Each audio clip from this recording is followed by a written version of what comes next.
What's up guys, welcome back to another video here at Achieve Academy, and today we'll be going through plans and elevations. Please like and subscribe if you haven't already, and I promise you, it is this easy. Our learning outcomes for today is to understand how to draw elevations and convert them onto lined paper given to you in an exam, and to solve plans and elevation exam questions. So, what are plans and elevations? Plans and elevations are 2D drawings of a 3D shape. A plan is a scale drawing showing a 3D shape when it is looked at from above. An elevation is the view of a 3D shape when it is looked at from the side or from the front. In this lesson, we will focus on solving plans and elevation questions and understand the scale drawing we'll have to use. For those who are struggling to understand why plans and elevations are important in maths, an architect will need to use these to design a building, as they will draw the plans and elevation of the building before they make a replica. These questions will require a ruler and a pencil when you're doing an exam. Also, the squares given to you on your squared piece of paper in your exam will be exactly 1 cm by 1 cm. This is important when we use scale factors. So, here with a plan of a rectangle, of the elevation side of another rectangle, and the elevation front of a rectangle with a circle on the front of it, in a 3D model, it will look like this. As you see, the front has a circle on it.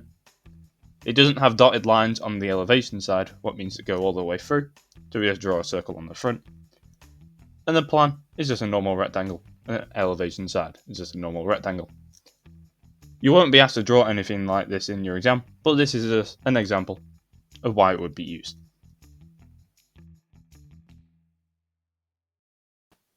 Once again, it's that time to have a go at some Maths Genie exam questions.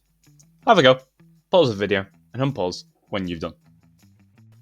So, in the first question, it says, the diagram shows the plan, front elevation, and the side elevation of a solid shape, drawn on a centimetre grid.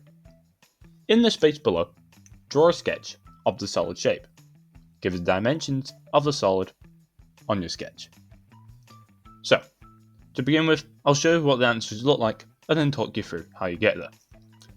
So, to begin with, you start with your front elevation, because this is what you're looking at front on. And when we see, it is a trapezium.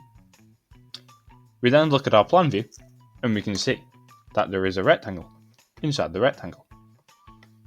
And as we already know what our front elevation means, we know that the top of the trapezium is smaller than the base of the trapezium. And we know the side elevation is just a rectangle, so it's just a trapezium prism. Now we look at a centimetre grid and see how many squares each elevation or plan takes up. So we see the front takes up 4 centimetres as it's 4 little squares.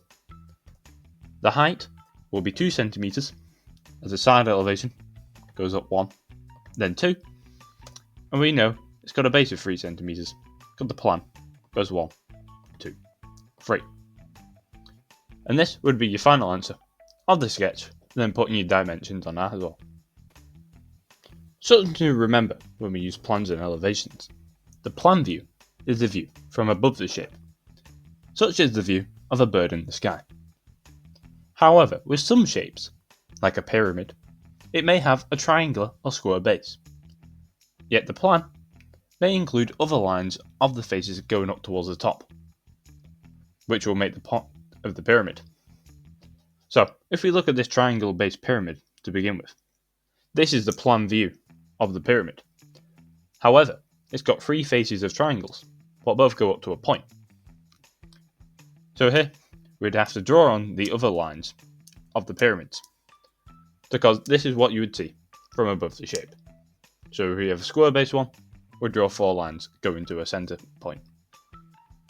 However, if you do use a cone, you don't draw a centre point, because the base is just a circle, and a cone is just one big triangle, which is folded up to make a cone. Here's another maths exam question for you to have a go at. Have a go, pause the video, and unpause when you... So, the diagram shows a cone with a radius of 3 centimetres and a perpendicular height of 8 centimetres. On the centimetre grid below, draw the plan and side elevation of the cone. So, to begin with, As we know, the radius is 3 centimeters. It would mean our diameter would be 6 centimeters. So, in our circle here, we go 6 centimeter blocks across and 6 centimeters blocks down, giving us this circle. We would then draw a triangle, because as I stated before, a cone is just one big triangle folded up. And this is our side view. So it would be 8 centimeters high, and obviously, if the diameter is 6 centimeters, it means the base of the triangle will also have to be 6 centimeters. And when we do this, make sure you label both of your drawings what you do. The circle as the plan, and the triangle as the side, to make it clear to the examiner which is which. Now it's time to have a go at some of the hardest questions you'll probably be asked on plans and elevations. Have a go, pause the video, and unpause when you've done. So, the question says, the diagram shows a prism. On the centimeter grid below, draw the front elevation and the side elevation of the prism, and use a scale of 2 centimeters to 1 meter. Remember, the question has a scale factor, so we need to convert our units given to us to our centimeter grid below. So the base will be 8 centimeters, vertical height 7 centimeters, our height between the going up to the point and the base of our prism 4 centimeters, and our width will be 6 centimeters. Now we'll draw that on our grid below. So first we'll draw our front with a base of 8, 2 pillars of 4, vertical height of 7, and 2 lines meeting at that point. We then draw the side view with a bit rectangle, which would be 7 centimeters high, but we would draw a line between 4 and our 3. The reason this is because if we look at our side view, we can see after 4 centimeters it starts to slant, as it is basically like a house shape, and the roof is slanted. Here we need to put a line in to indicate that it starts to bend, and that is 4 centimeters up, put the line in, and then you got 3 with a gap. And remember, label your sides as front and side.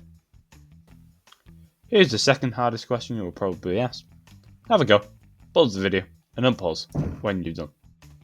So, the question says, the diagram shows a square-based pyramid with a perpendicular height of 400 centimeters.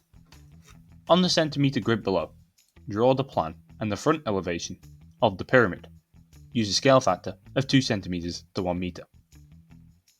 As we've used in the question before, we need to convert our units as we've got a scale factor. So, let's begin with the base. 300 centimeters is 3 meters, and scale factor is 2 centimeters to 1 meter, giving us 6 centimeters. And then obviously, our perpendicular height must be 8 centimeters.